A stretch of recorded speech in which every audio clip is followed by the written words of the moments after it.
This was a hard time.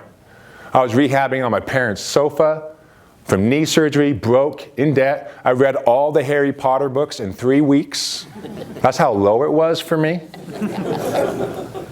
And I only got one job offer that second year. That was to go play for the Idaho Stampede up in Boise, the minor league team for the Utah Jazz. And I only got that job, turns out, $900 a month. As a professional basketball player, yeah, that Escalade's coming soon with the spinning wheels with $900 a month, for sure. I only got that job to be the media guy. The demeaning job of being the media guy sitting at the end of the bench. I could have very easily cut off my nose to spite my face and said, to heck with you guys, I'm better than this. Instead, I said this, fine. Watch me.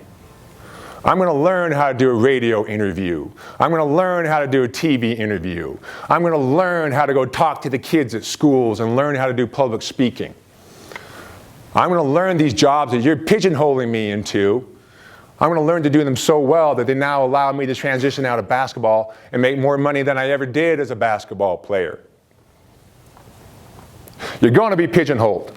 You have been pigeonholed, but you chose not to cut off your nose to spite your face. You chose to learn everything there is to know about that job.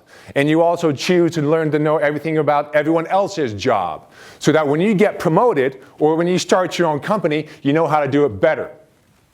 You know how to do it more efficiently.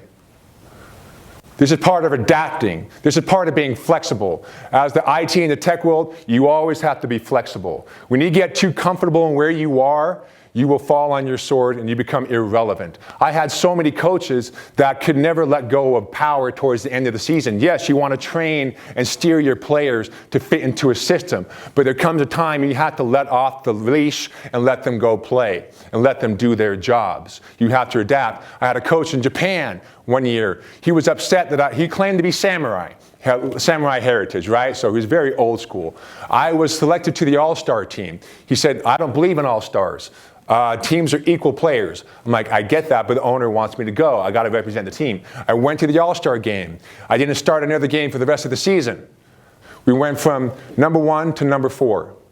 This coach was so focused on being right, being in control, that he willingly cut off his nose to spite his face just to be right. And being right is overrated. Do you want to be right or do you want to be relevant? I ask yourself that. Challenge yourself with that. You always have to push yourself outside your comfort zone. You have to be willing to fail.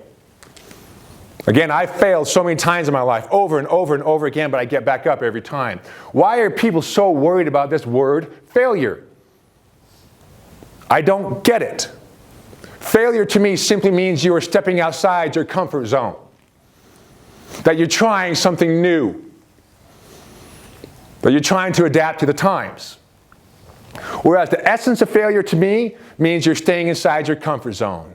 You're playing it safe. You're being mediocre. Mediocre is true failure. Be relevant. Grow, change, expand, fail, learn. Go fail a million times. I wish you would. That's your job. Encourage a culture of failure in your company. Allow your players, your employees, room to grow, to explore, to have creative input and feedback, so you're all learning and growing together. Fear and intimidation and fear of failure only lasts so long as a motivator. When you inspire your players and your employees out of loyalty and compassion, you guys will grow.